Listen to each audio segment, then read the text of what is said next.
US లో Minneapolis లో ముగ్గురు చనిపోయారు షూటింగ్ లో. అయితే దీంట్లో ఒక అతను షూట్ చేశాడు, ఇద్దరిని చంపేశాడు స్కూల్లో అనమాట.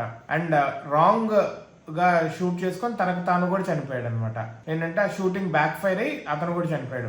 అయితే ఈ షూటింగ్ ఎందుకు జరిగింది, ఎలా జరిగింది అనేది డీటెయిల్స్ ఇంకా తెలియదు. ట్రంప్ బ్రీఫింగ్ నాకు చేశారు ఈ డీటెయిల్స్ గురించి అని చెప్పి ప్రెస్ తో చెప్తున్నారు. అండ్ FBI అక్కడే ఉంది అని చెప్తున్నారు. చర్చెస్ లో అండ్ స్కూల్లో ఈ షూటింగ్స్ అనేవి చాలా ఎక్కువైపోయినాయి. రీసెంట్ గా మినియాపోలిస్ లో ఆల్రెడీ ఎర్లీ దిస్ మంత్ ఒక షూటింగ్ జరిగింది, ఒకళ్ళు చనిపోయారు. ఇప్పుడు this is the second one.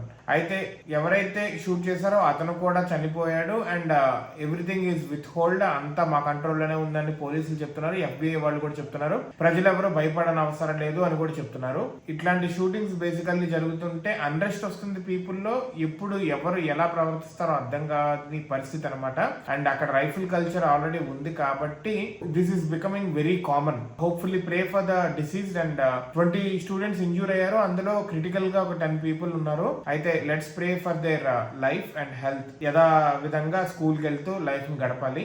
And ఇలా షూట్ చేయాలి, చంపేయాలి, లేకపోతే బాంబులు పెట్టి పేల్చేయాలి అన్న వాళ్ళందరూ ఎలాగోలా సడన్ గా సావాలి. ఎటువంటి అవంశం తెలియని పిల్లల మీద, ప్రజల మీద వచ్చి కాలుస్తూ ఉంటారు ఈ టెర్రరిస్టులు. వీళ్ళందరూ ఒక రకంగా చెప్పాలంటే ఇలాంటి వాళ్ళంతా ఎక్కడికక్కడ అలా ఫ్రీజ్ అయినట్టు చచ్చిపోవాలి. Let's hope for the best and let's pray for the innocent children.